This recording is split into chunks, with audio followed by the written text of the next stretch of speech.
Agora vamos falar de ômegas, ômega 3 e ômega 6. Então os ômegas são gorduras, que são ácidos graxos essenciais para o nosso corpo. Essenciais por quê? Porque o nosso corpo não é capaz de produzir. A gente precisa ingerir através da alimentação. E quando a gente fala em ômega 3, a gente sempre pensa que a gente quer a forma ativa do ômega 3. O ômega 3, sem estar na forma ativa, eles existem em produtos de origem animal, ovos, carnes e também algumas plantas. Mas por que animais? Porque os animais comem essas plantas, então a gente acaba ingerindo ômega 3. Mas a gente quer, na verdade, a forma ativa, que é o DHA e o EPA, porque eles têm uma ação anti-inflamatória. Já o ômega 6, ele tem uma ação pró-inflamatória, porque ele produz o ácido araquidônico, que é um fator de inflamação. E da onde vem o ômega 6? Principalmente aí dos óleos vegetais, como o óleo de soja, tá?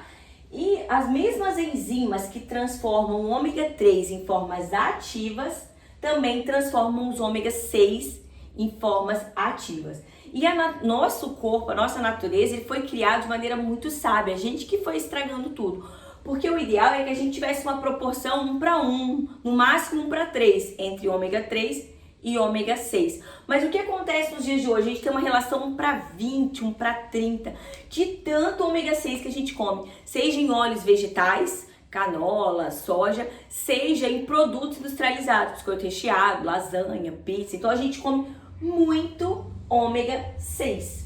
Mas, então, como a gente viu ali, o ômega 3 eu posso ingerir ingerindo animais, ingerindo alguns tipos de planta. E o ômega 6 eu vou ter que tirar os óleos. Então, não adianta só eu ingerir mais ômega 3. Eu tenho que ingerir menos ômega 6 para eu voltar a dar alguma capacidade do meu corpo de transformar o ômega 3 em sua forma ativa.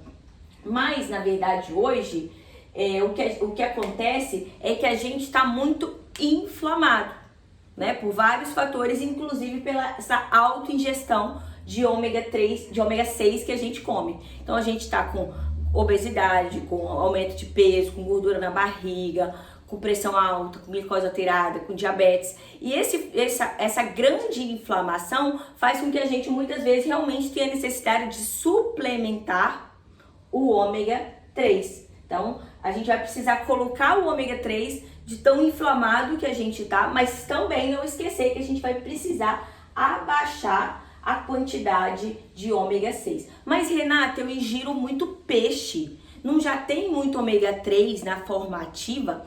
Então, vamos lá. O ômega 3 da forma ativa que a gente encontra em alguns tipos de peixe, como salmão, atum, são de peixes de águas salgadas que se alimentam de tipos específicos de algas, que são capazes de formar esses ômegas que são o DHA e o EPA, que são as formas ativas.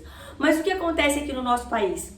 A gente ingere peixe de cativeiro, que não se alimenta dessas algas, se alimenta de ração. Então eles realmente não são ricos nessas formas ativas. Eles têm ômega 3, mas não nas formas ativas também, tá? Então a gente acaba sendo mais uma vez aí enganado, né? Então, já que eu vou precisar suplementar, como que eu vou escolher um bom ômega 3? Então, tem várias dicas pra gente prestar atenção, mas uma delas é que a concentração do DHA com EPA, eu tenho que somar essa concentração, ela tem que ter uma boa concentração do DHA com EPA por cápsula.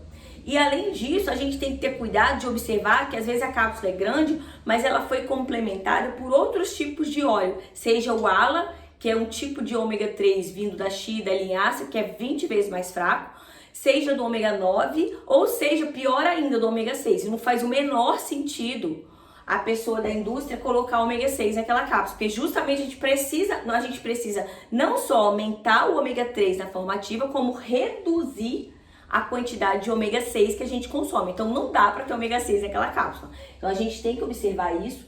Observar se a embalagem não é transparente, porque os ômegas são muito instáveis, então se a embalagem for transparente, ele oxida muito fácil. E uma dica boa é olhar a certificação. Os que têm selo IFOS ou MEG 3 são selos de qualidade, tanto para dizer que esse ômega vindo desses tipos de peixe não são peixes contaminados com metais pesados, como mercúrio, chumbo, mas também para dizer que há mais estabilidade na cápsula, porque se a gente tomar um ômega 3 instável, ele vai oxidar. Então, tipo de marcas, algumas marcas aqui que tem essa certificação que são ômegas bom, o Dr. First, a da Now, a da Essential, a da Vitafor, e tem também uma concentração DHA-EPA legal, tá? Então são marcas boas. Mas Renata, eu vi aqui na internet que o óleo de canola tem uma melhor concentração em ômega 3 e 6.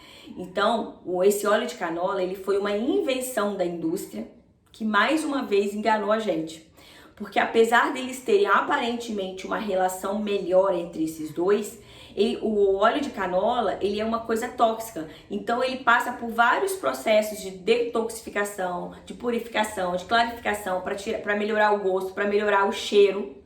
E isso faz com que o ômega 3 do óleo de canola ele seja extremamente instável e oxida muito fácil. Então na prática, esse ômega 3 não vale muita coisa, o que a gente está ingerindo ali, tomando óleo de canola, é ômega 6, então não é uma boa escolha trocar o óleo de soja pelo óleo de canola. E sim, nos dias de hoje, com a quantidade de ômega 6 que a gente come, muitas vezes se realmente é necessário a gente suplementar o ômega 3, mas sempre lembrando de reduzir drasticamente nossa ingestão de ômega 6.